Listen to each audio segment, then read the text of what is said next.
আপনি কি কখনো ১ বছরের থেকে ছোট বাচ্চাকে মধু খাইয়েছেন? কেয়ারফুল থাকুন। এই ছোট্ট মিস্টেকই খুব ডেঞ্জারাস হতে পারে। কখনোই ১ বছরের থেকে ছোট বাচ্চার মুখে মধু দেবেন না। কারণ বাচ্চাদের পরিপাকতন্ত্র অতটা ম্যাচিওর নয়। আর এই মধু যদি আনপ্রসেসড হয়, মানে বিশুদ্ধ না হয়, তাহলে মধুর মধ্যে বোটুলিনাম টক্সিন থাকতে পারে। বোটুলিনাম হলো একটি ব্যাকটেরিয়া। সে ব্যাকটেরিয়া থেকে টক্সিন তৈরি হয় খাওয়ার মাধ্যমে, বাচ্চাদের পেট থেকে খুব তাড়াতাড়ি অ্যাবজর্পশন হতে পারে। আর এই টক্সিন নিউরো ট্রান্সমিশন ব্লক করে, মানে আমাদের যে নার্ভ কাজ করছে সে নার্ভের মধ্যে হঠাৎ করে ব্লক তৈরি করে। মনে করুন একটি ফ্যান চলছে, ফ্যান চলার জন্য দরকার কারেন্ট। যদি কারেন্টের তার কেটে যায় তাহলে যেমন ফ্যান চলতে পারবে না, ঠিক সেরকমভাবেই যদি নিউরো ট্রান্সমিশন ব্লক হয় তাহলে কিন্তু তারপরের মাসেলগুলি আর কাজ করতে পারবে না।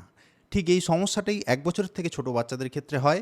কোনো মাসেল কাজ করতে পারে না, হাতে পায়ের মাসেলের প্যারালিসিস হয়, এমনকি শ্বাস প্রশ্বাসের জন্য ডায়াফ্রাম নামের যে এই মাসেলটি দায়ী, এই মাসেলটিও না কাজ করতে পারার জন্য বাচ্চা শ্বাসরুদ্ধ হয়ে যেতে পারে, ভেন্টিলেটরের দরকার হতে পারে, এমনকি বাচ্চা মারাও যেতে পারে। তবে শুরুর দিকে কনস্টিপেশন, বাচ্চার কাঁদার শব্দ কমে যাওয়া, বাচ্চা মুখে ভালো খেতে পাচ্ছে না, এ ধরনের ফিচার হয়।